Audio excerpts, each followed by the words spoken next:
भी हमारे बच्चों को कैंडल लाइट मोमबत्तियों के सहारे एग्ज़ाम देना है। अटेंशन डाइवर्ट करने में बड़े माहिर हैं।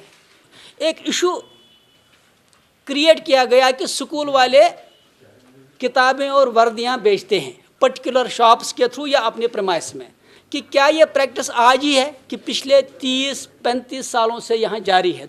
उस वक्त ये इशू क्यों नहीं सामने लाया गया?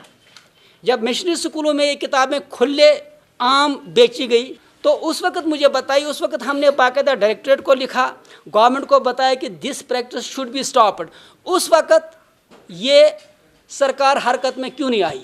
फी फिक्सेशन कमेटी दूसरी NIA बन चुकी है। 2015 और 2016 सिर्फ 2 सालों में सरकार की गलत पॉलिसी की वजह से 152 स्कूल बंद हो गए। एक साजिश के तहत बाहर के ब्रांड्स को यहाँ लाकर DPS चेन को कायम करके हमारे लोकल एजुकेशन सेक्टर को तबाह करना चाहते हैं, और इसके लिए इनके पास बेहतर हथियार है कि पहले बदनाम करो और उसके बाद इनको ख़त्म करो।